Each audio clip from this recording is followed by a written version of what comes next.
Bonjour tout le monde, c'est Sandrine. Alors je suis très contente de vous retrouver aujourd'hui pour vous présenter un nouvel oracle de Séverine Pinault. C'est l'oracle des créatures légendaires. Alors il n'est pas récent, je pense que vous l'avez déjà vu passer. Moi je viens de l'acquérir, j'aime beaucoup. Voilà, je trouve les illustrations, les cartes, il me plaît, il m'attire. C'est marrant comme des fois on peut être attiré par une image, par un jeu de cartes, parce que les images, quelque part, elles vous interpellent. Voilà, c'est vraiment un coup de cœur. Donc c'est le courrier du livre aux éditions. Alors, c'est une très belle boîte. Il est au prix de 27 €. Donc, depuis la nuit des temps, les rêves de l'humanité sont peuplés de créatures fabuleuses, merveilleuses ou effrayantes. Dragons, sirènes, licornes et griffons transcendent la vie ordinaire et incarnent aussi bien les différents aspects de notre psyché que les forces primordiales de la nature. Chacune des 52 cartes légendaires de cet oracle est devenue un égrégore, la personnification des symboles qui lui sont attachés, chargés de toute la puissance de notre imagination.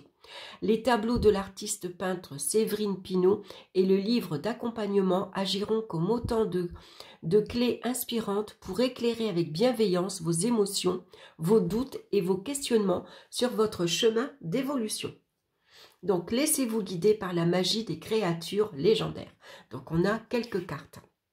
Alors, moi, je vous montrerai la carte que j'ai tirée aujourd'hui, la carte du jour, et comment elle me parle. Donc, on a un super livre, voyez, très épais. Les cartes arrivent dans un joli petit pochon coton kaki. J'aime beaucoup puisque c'est la même couleur du dos des cartes. Voilà, j'ai trouvé ça chouette. Ça change du doré, par exemple. Voici la boîte. Donc, la boîte, je vais la mettre de côté. On va regarder de suite le livre parce qu'il est intéressant. Donc, on a bien sûr un sommaire. Voilà, on va retrouver toutes les cartes. Donc, elles sont toutes numérotées, faciles à retrouver. Donc, bienvenue. Bienvenue sur la face cachée de la terre, au pays des merveilles, là où demeurent les créatures fantastiques, les animaux fabuleux, licornes, sirènes, dragons, chimères, ces magnifiques hybrides, ces monstres fascinants, peuplent notre imaginaire depuis la nuit des temps. Chaque génération se les approprie, les invente à nouveau et les transmet à son tour, car ces figures condensent la représentation symbolique des forces de la nature autant que celle des sentiments humains. Donc, les créatures de cet oracle font partie de ces archétypes. Lors d'un tirage, en contemplant l'image présentée, des associations d'idées vont apparaître et sans besoin de mots, un message va se faire entendre. Comme dans les rêves, mais à l'état de veille, ce que cette part cachée de notre âme veut nous dire, va s'exprimer et nous aider à voir plus clair en nous-mêmes. Ainsi, l'oracle ne prétend pas à la prophétie, à l'exposé d'un destin tracé d'avance sur lequel il n'existe pas de prise, mais il agit plutôt comme le miroir magique du conte et sait apporter une réponse et un conseil à la question posée.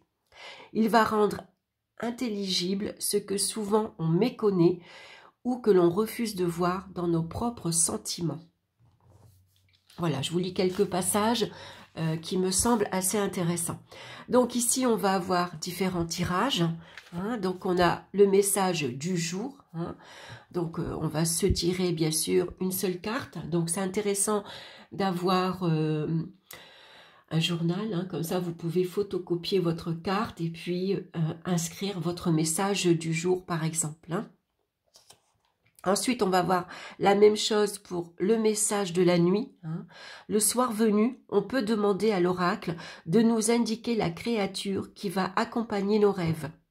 Le temps du sommeil est celui que la nature a prévu pour nous, pour notre régénération, pour nos apprentissages. C'est vrai qu'il y a beaucoup de messages qui passent à travers les rêves. Pourquoi? Parce que pendant le sommeil, on va se déconnecter complètement de nos soucis quotidiens, de la réalité de la vie. On est ailleurs. Donc c'est pour ça qu'on n'est plus, comment dire, on est, comment dire, j'arrive pas à trouver le mot, mais c'est par le sommeil qu'on va recevoir plus de messages. On va pas être, les messages ne vont pas être brouillés par les pensées, par la rumination. Hein. Quand on se lève le matin, tout de suite le mental se met en route. Hein. On a plusieurs pensées en même temps. Voilà, on a du mal à faire le calme intérieur. Alors que pendant qu'on dort, du coup, notre cerveau est déconnecté. Donc, on a, voilà, un tirage ici également en 5 cartes, hein, un tirage ici en croix. On a également le message de l'année. Alors, ici, donc, on va placer 12 cartes. Voilà, et chaque carte va correspondre à un mois. Donc, comme là, vous pouvez, par exemple, si vous avez cet oracle, tirer une carte pour décembre, jusqu'en décembre l'année prochaine. Et chaque carte va vous dédier un message pour ce mois-ci. Hein, donc ça, c'est intéressant aussi. Et ensuite, on va passer donc aux cartes, avec les clés d'interprétation. Donc, on a une carte ici en fond, hein, un dragon. Donc ici on commence avec le dragon de la terre. Donc j'aime beaucoup parce que le papier fait un peu parchemin, il est très doux, il n'est pas blanc, hein, on voit qu'il est un peu beige, une couleur un peu terre. Donc là on a la reproduction de la carte en couleur, on a ici le message. Puissant et brun comme l'humus, recouvert d'écorce et de mousse, le dragon de terre protège et nourrit la vie de toute créature. Donc, on a bien sûr un mot sur les dragons. Hein. Qui est ce dragon? Qu'est-ce qu'il va vous apporter? Ensuite, ici, on a à chaque fois en réponse à une question. Hein. Donc, si vous avez une question précise, vous allez avoir ici la réponse à votre question. C'est un oracle où on peut faire également du travail de l'ombre, puisqu'on a ici un petit encadré du côté de la lumière, donc le message, ce que le dragon de la terre vous apporte, et on a ici du côté de l'ombre. Voilà, donc ça c'est très bien, puisqu'on peut à la fois, alors le côté ombre, pourquoi pas si vous tirez la carte à l'envers, par exemple, hein, si vous aimez faire tirage en droit, tirage envers. Moi personnellement je ne le fais pas. Et on va avoir ça pour toutes les cartes. Voilà, et puis à la fin, on va avoir donc un mot à propos de l'auteur. Voilà, qui est Séverine Pinault, et une bibliographie. Voilà, donc le livre, il est très chouette. Alors bien sûr, on en a besoin du livre au départ, enfin en tout cas pour moi, hein, parce que les animaux fantastiques, je les connais pas tous, donc j'ai besoin d'apprendre à connaître qui ils sont. Donc moi, bien sûr, le livre, je le garde avec moi. Donc, on a cette jolie petite pochette kaki où on a les cartes à l'intérieur. Voici le dos des cartes. Voilà, j'aime beaucoup. Elles sont dorées de chaque côté et elles sont très grandes. Voilà. Donc, on va commencer par la licorne. Donc, vous voyez, on a un tour couleur ici comme le parchemin. On va retrouver le nom, le titre de la carte et ici, on la retrouvera en numéro 13. Donc, on a cette belle licorne ici au milieu de cette forêt. Ensuite, on a le Minotaure. Donc, c'est des grandes cartes. Hein. Le Cerbère. Donc, en même temps, on va découvrir qui ils sont. Hein. On n'a pas simplement un message. Hein, en même temps, elle va nous expliquer qui est le Cerbère dans la mythologie. Voilà, donc c'est ça qui est important aussi. Le basilic, qu'on va retrouver dans Harry Potter. Le kraken. Le dragon de glace. Le cerf sacré. Ici, nous avons le papillon, qui est magnifique. Le Wolpertinger, voilà, un petit écureuil avec des cornes de cerf. La chèvre d'or. Les cartes, elles glissent bien. La mandragore. C'est la dryade. Alors, pour voir, allez, je retourne, excusez-moi. La manticore, la tortue, la chimère, le phénix, le loup-garou, j'adore, le sphinx, c'est la carte qu'on retrouve sur la boîte. Ensuite, on a le chat d'argent. Donc ça, c'est la carte que j'ai tirée pour la semaine. Hein. Je vous ai fait la vidéo, le petit journal de la semaine. Et on a le chat d'argent comme conseil pour cette semaine. On a le dragon de feu, les harpies, le dragon de l'eau, la sirène, la vivre, le dragon de l'air, la chouette. Donc, bien sûr, on va retrouver les 4 éléments. Hein, la terre, l'eau, l'air et le feu. Le griffon, l'assemblée, le renard magique, le trésor du dragon, l'oiseau bleu, l'opinisus, le dragon d'argent, le dragon d'or, le dragon de terre, l'œuf de l'oiseau roc, le serpent de mer, le faune, le centaure, le dragon de pluie. Si vous aimez les dragons, l'oiseau de feu, Pégase. Donc ensuite, on a le corbeau, la salamandre, le saumon de sagesse, le kelpie, l'hydre, le tuirtruitch, si je le prononce bien, le sanglier, hein, tout simplement, le cocatrix, Fenrir, la gorgone méduse, et puis on a le calendrius. Donc là, c'est la carte du jour que je me suis tirée aujourd'hui. Hein. Donc moi, avec cet oracle, j'ai pas pour l'instant personnellement de questions. Enfin, j'ai pas encore essayé. Mais par contre, je me tire une carte du jour et une carte pour dormir. Hein. Voilà, c'est comme ça que je vais m'approprier cet oracle que je vais garder avec moi pendant quelques temps. Donc, je vais vous lire le message de cette carte et je vais vous expliquer comment cette carte, elle m'a parlé. Donc, c'est le numéro 33. Alors, on ne va pas regarder le numéro de la page. Hein. On va regarder ici, hein, le numéro qui est tout en haut. Alors, on va regarder le 33. Voilà, 32. Et on a ici le 33. Donc, c'est le calendrius. Alors, regarde-moi, bel oiseau blanc, afin que je guérisse.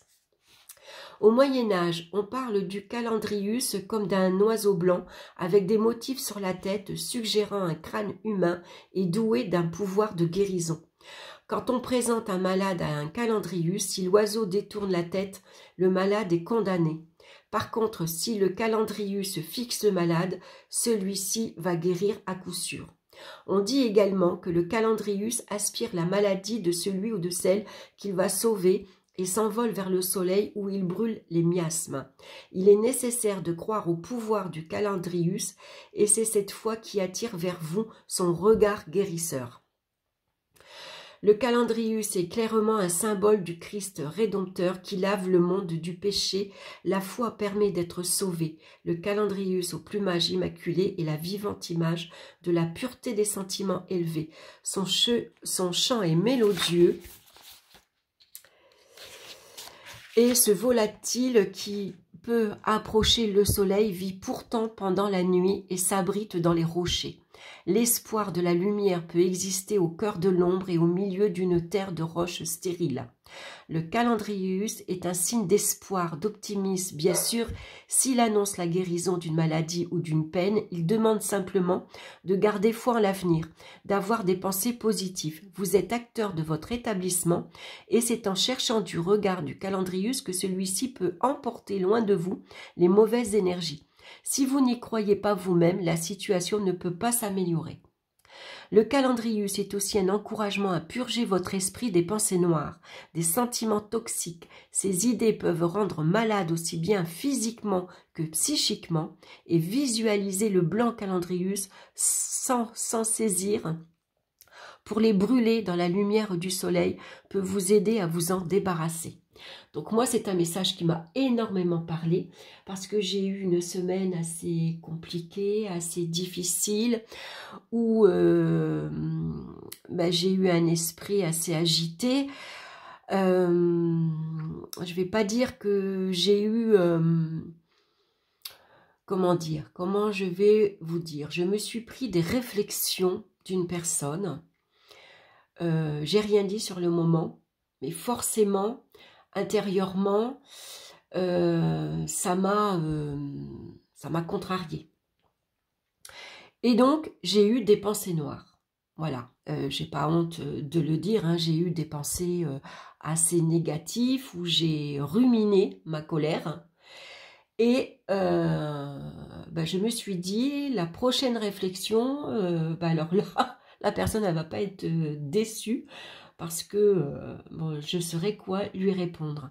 Donc c'est un message qui m'a vraiment parlé, parce que c'est vrai que quand on n'arrive pas à exprimer ce que l'on ressent, pour ma part en tout cas, j'ai tendance à ruminer énormément.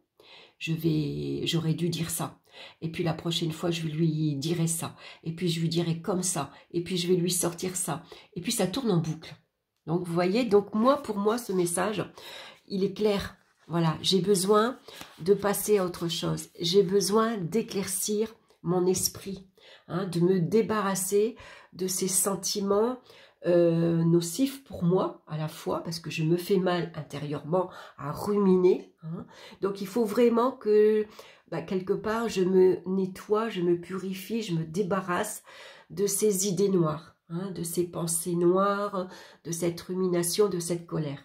Vous voyez, comme quoi un message parfois, il vous parle individuellement. Hein. Moi, il m'a vraiment touchée par rapport à la situation que j'ai traversée cette semaine.